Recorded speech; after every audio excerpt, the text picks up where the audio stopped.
السلام عليكم، ازيكم عاملين ايه؟ معاكم خلود زيان من قناة بلانر ادكتو. النهارده فيديو جديد من فيديوهات دعم المشروعات الصغيرة، والنهارده معانا باكج جديد من شيماء عاطف.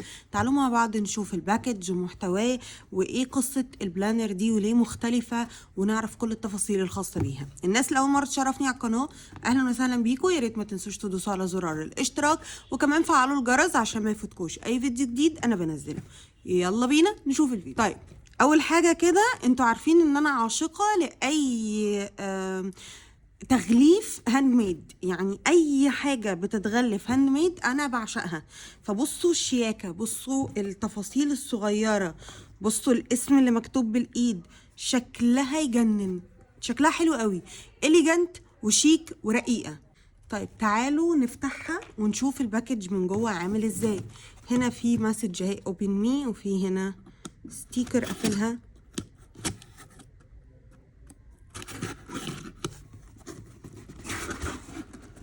جاهزين؟ اوه، ده برضو مربوط من هنا. طيب تعالوا كده نشيله كده اهو. يلا بينا. اوكي، ديتيلز يا جماعه، ديتيلز، الديتيلز والتفاصيل الصغيره. طيب اول حاجه هنا في السكان في ثانك يو كارد، وفيها 10% اوف على النكست بيرشيز، فدي حاجه حلوه قوي. في هنا ده اعتقد ده المخطط الحائطي. عجبني قوي الباكجينج يا جماعه. ايه الباكجينج ده؟ اوكي، ده فعلا الحائطي، البلانر الحائطي. عجبني حجمه ان هو مش كبير قوي، وفي مساحات، يعني بالرغم من ان هو مش كبير بس في مساحه، شايفين؟ في مساحه نكتب كل حاجه، فدي حاجه لطيفه جدا.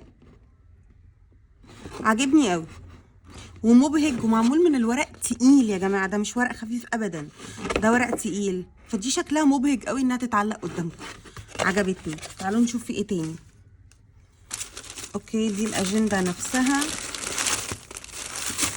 واو، اوكي، وفي بوك ماركس، وفي كوستر خشب.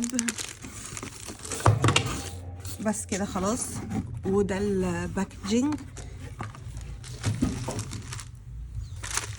طيب تعالوا نشوف. اولا اول مره اشوف حد حاطط كوستر، يبقى كوستر بجد يا جماعه، يبقى كوستر ينفع يستخدمه البني ادم. فشكرا شكرا، اخيرا حققتوا لنا المعادله اللي طول الوقت بنستناها. طيب في هنا ايه؟ في هنا 3 بوك مارك برضو من الورق التقيل مش الخفيف، وعليها كوتس تشجيعية. عجبني السكيم كولر، عجبني الالوان قوي، عجبني الفونتس، عجبني الطباعة، لطيفة قوي قوي قوي، حلوة جدا. تعالوا نشوف الباكج نفسها. اوكي، نفس الثيم.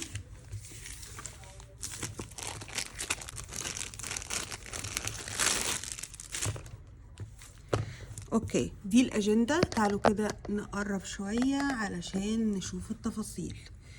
اوكي، مبدئيا هي انجلش مش عربي، تمام. السلك بتاعها واسع حلو، هارد كفر.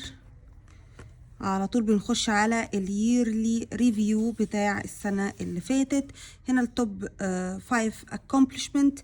هنا اللي عملته كويس، اللي محتاج يتحسن، الدروس المستفادة، أنا ممتنة لإيه، إيه الحاجة اللي كانت صعبة بالنسبة لي السنة دي، إزاي أخلي 2024 أحسن.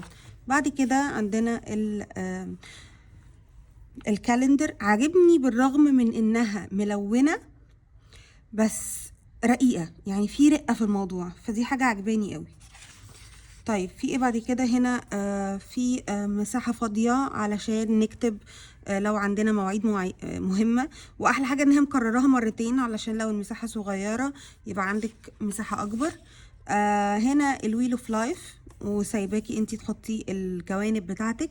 الاهداف السنة الجديدة بيرسونال، شغل، فاميلي. هي مش حاطة حاجات تانية، هي مركزة على 3 بس. هنا البوكس اللي محتاجة اقراها، الافلام اللي عايزة اشوفها. بعد كده السيلف كير بلانر. اذا كان بادي مايند سول، دي نفس الكلام اللي انا برضو كنت متجهه اليه السنه دي. اللي شاف الفيديوهات بتاعت التخطيط بتاعت السنه دي هيعرف التقسيمه بتاعتي شبه كده.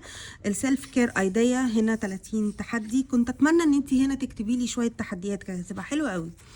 هنا وات ميكس مي هابي، هنا الكوارتر الاولاني، وبعدين بنخش على حلو قوي، عامله لي تقسيمه ربع سنوي، الاهداف اللي انا عايزه اركز عليها وسايبه لي مساحه فاضيه. كوتس لستيفن كوفي، وبعد كده التخطيط يعني بتاع الشهر يناير هنا، علشان لو عندي مواعيد مهمه. مانثلي تاسك، بعد كده بخش على المانثلي جول في هابت تراكر 1 2 3 4 5 6 هايل قوي.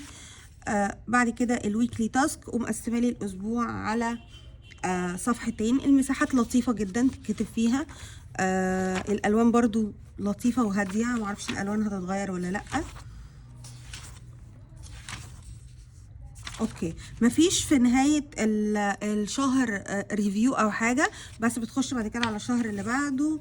نفس الكلام مارس، بعد كده هتخش على ابريل. الكالر سكيم بيتغير، عجبني ده اكتر.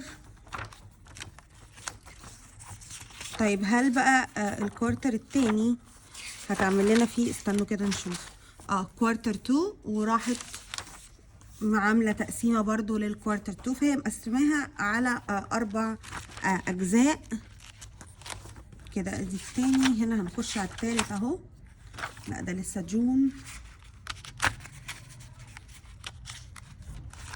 اوكي، ادي جولاي قبليه اهو على طول، هتلاقوا كوارتر 3. عجبني السلك، مش مضايقني في الحركه، لطيف. بعد كده هنخش على اخر كوارتر 4. الالوان عجباني والطباعه عجباني قوي، يعني مش عارفه باينه في الكاميرا كويس ولا لا، بس الالوان حلوه حلاوه مش طبيعيه. اوكي